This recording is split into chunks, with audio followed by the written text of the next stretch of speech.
Assalamualaikum warahmatullahi wabarakatuh. Halo teman-teman, gimana kabarnya? Kembali lagi sama aku untuk belajar gramatik kapitel 5 B2. Hari ini kita akan masuk ke grammarnya. Nah, materinya tuh lumayan advance. Jadi tentang partisip eins dan juga partisip zwei als adjektif dulu di yang pertama. Nah, kita bedah dulu ya. Nah, jadi pada intinya itu adalah kata kerja bisa berubah fungsi jadi kata sifat kalau ditaruh di depan kata benda gitu ya. Nah, jadi pada intinya seperti itu. Kata kerja bisa berubah fungsi jadi kata sifat jika ditaruh kalau ditaruh di depan kata benda. Seperti itu. Nah, di situ dijelaskan bahwa Partizipien können wie Adjektiv vorgenommen stehen und beschreiben dieses näher. Sie müssen in diesem Fall wie Adjektiv dekliniert werden. Nah, jadi partisip itu bisa berdiri di depan kata benda seperti kata sifat dan mendeskripsikannya. Jadi dalam hal ini teman-teman, mereka harus dideklinasi, dikasih akhiran kata sifat. Dideklinasi atau dikasih akhiran kata sifatnya. Nah, terus di bawahnya ada Partizipien als Adjektiv können einen Relativsatz ersetzen. Partisip sebagai kata sifat bisa menggantikan Relativsatz. Relativsatz itu apa? Itu adalah kalimat yang gitu ya.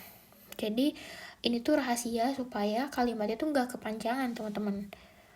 Seperti itu. Nah, kita fokus dulu di partisip 1 sebagai adjektif gitu. Partisip 1, partisip eins sebagai kata sifat menggambarkan proses aktif yang saat ini berlangsung, yang bersamaan gitu ya dengan proses dalam klausal utama, dalam kalimat utama. Seperti itu. Nah, di situ contohnya ada yang dipertebal itu, yang die Verkaufszahlen, yang ini ya. Seperti itu kan. Angka penjualan yang sedang menurun itu artinya gitu.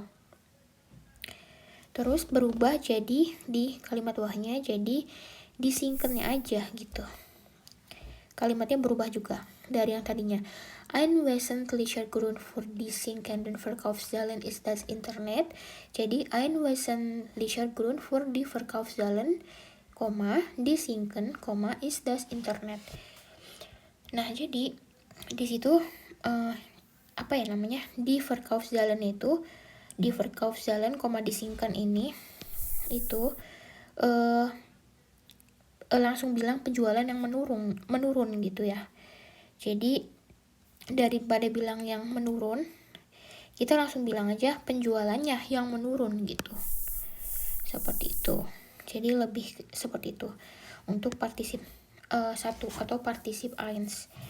Nah, aturan partisip eins itu yaitu infinitif plus d ya teman-teman, plus akhiran kata sifatnya.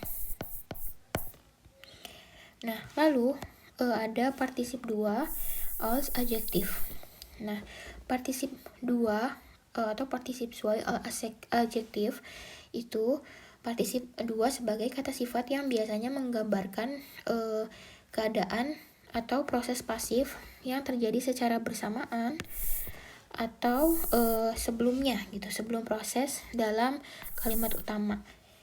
Contoh yang bersamaan dulu, yang gleichzeitig gitu. Nah, untuk partisip 2 itu lebih ke fokus ke hasilnya ya teman-teman. Kalau tadi partisip 1 dia itu lebih ke proses. Partisip 1 itu lebih ke proses yang berlangsung, proses aktif. Kalau partisip 2 lebih ke hasil atau bentuk pasifnya. Nah, aturan dari partisip 2 itu biasanya P2 ya. Kita tulis partisip 2 itu bentuk P3 plus akhiran kata sifat.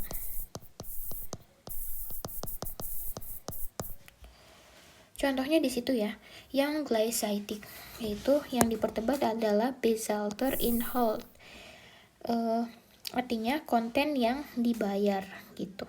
Terus berubah tuh jadinya kalimatnya. Paid content also inholt, der Basalt wir. Nah, berubah kan? Yaitu jadinya Inhalt der Basalt wir. Berubah. Fokusnya. Oh, teman-teman, mungkin aku salah ya menjelasannya. Jadi, yang berubah itu yang atas. Karena yang atas lebih pendek. Kalau yang bawah ini kalimat asalnya. Gitu. Maaf ya, aku lagi nggak fokus. Jadi seperti itu. Nah, ini kalimat asalnya itu adalah also inhalt der Basalt wir. Fokusnya ke konten yang statusnya berbayar. Fokusnya ke konten yang yang statusnya berbayar. Berubah jadinya ke atas tuh, Besalter-Inhalt. Itu konten yang dibayar. Gitu, langsung ngomong konten yang dibayar. Yang nomor 1 juga, tadi yang partisip 1 juga, perubahannya itu yang atas, teman-teman. Gitu, perubahan itu yang ini, die sinkenden Verkaufszahlen. Gitu.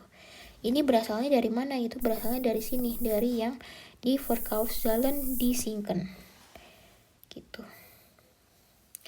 Jadi langsung bilang penjualan yang menurun. Penjualan yang menurun. Gitu. Kalau ini kan lebih panjang kalimatnya. Kalau ini kita tuh mempersingkat kalimatnya. Jadi yang kalimat atas yang sudah dipersingkat langsung ngomong di sinkenden Verkaufszahlen. Seperti itu. Berikut juga dengan yang partisip 2 yang vorzeitig. Vorzeitig itu artinya sudah terjadi sebelumnya. Nah, asal kalimatnya itu adalah den Erfolg der erwartet wurde, yaitu kesuksesan yang sudah dinanti-nanti sebelumnya. Kesuksesan yang sudah dinanti sebelumnya. Gitu. Berubah jadi ini. Den erwarteten Erfolg, kesuksesan yang diharapkan.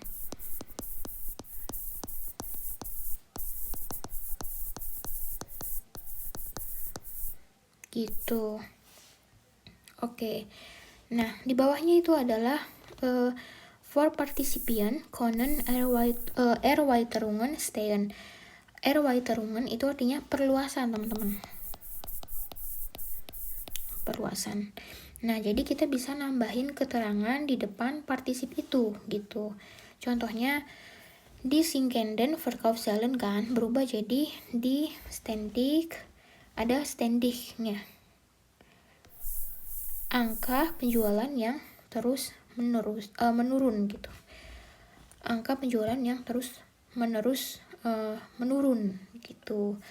Nih, angka penjualan jatuh, terus jadinya angka penjualan yang terus menurun, ada ständignya. Terus ada die erwartete Erfolg, jadinya der von den Verlagen erwartete Erfolg.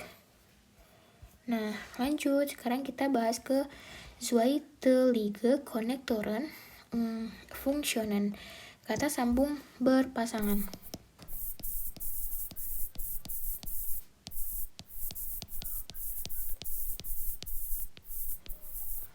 Nah, kata sambung berpasangan ini yaitu kita lihat ya. Jadi ini bikin kalimat bahasa Jerman kalian tuh lebih lebih terdengar bagus gitu ya, dan punya beberapa arti nih gitu. Jadi zweiteilige Konnektoren menghubungkan kalimat gitu ya dengan satu sama lainnya. Itu mulai dari entweder oder. Entweder oder itu artinya atau, entah atau gitu. Ini berfungsi untuk menunjukkan dua alternatif. Misalkan contohnya adalah entweder wir gehen ins Kino oder wir bleiben zu Hause gitu. Terus ada juga nicht nur sondern auch. Nah ini artinya bukan hanya tapi juga. Nah ini berfungsi untuk menambahkan dua kemungkinan gitu. Jadi menambahkan dua hal atau dua kemungkinan. Misalkan dia tidak hanya ramah tapi sangat pintar gitu. Er ist nicht nur nett, sondern auch sehr fleißig misalkan gitu. Terus ada sowohl als auch. Sowohl als auch itu artinya adalah baik maupun gitu ya. Jadi sama-sama menekankan dua hal yang positif. Gitu. Misalkan aku suka pizza, tapi aku juga suka pasta. Ich mag sowohl pizza, nggak perlu koma deh, als auch pasta. Aku suka pizza tapi aku juga suka pasta gitu, nggak perlu koma. Terus weder noh itu artinya baik maupun tidak. Nah dua-duanya tuh negatif. Jadi misalkan negatif di sini maksudnya misalkan aku nggak punya waktu gitu ya, dan aku nggak punya uang. Misalkan ich habe weder Zeit noch Geld gitu. Lalu zwar aber itu artinya memang tapi. Einschränkung itu artinya batasan teman-teman, batasan atau kontras gitu. Misalkan memberi batasan atau kontras tuh kayak misalkan bahasa Jerman itu susah gitu ya, tapi sangat menarik gitu. Misalkan Deutsch ist zwar schwer aber interessant, aber sehr interessant. Terus ada nomor 6. Di sini ada einerseits, andererseits. Di satu sisi, di sisi lainnya. Ini menunjukkan Gegensatz atau pertentangan atau kontras juga sih. Misalkan einerseits will ich reisen, andererseits muss ich arbeiten. Nah, terus di bawahnya ada tulisan Zwischen diesen zweiteiligen Konnektoren steht immer ein Komma. Jadi ingat-ingat di kata sambung yang berpasangan ini itu ada komanya, selalu ada koma, yaitu koma wajib ada untuk pasangan nicht nur, sama nicht nur sondern auch itu pakai koma, einerseits, andererseits itu zwar aber itu juga pakai koma. Nah oke, kurang lebih seperti itu untuk materi hari ini teman-teman.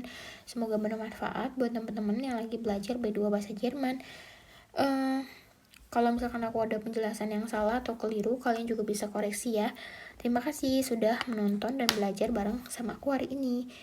Jangan lupa terus berlatih, semangat terus. Oke, sampai jumpa di video selanjutnya. Wassalamualaikum, vielen Dank, learn fleißig weiter dan bis zum nächsten Mal. Tschüss.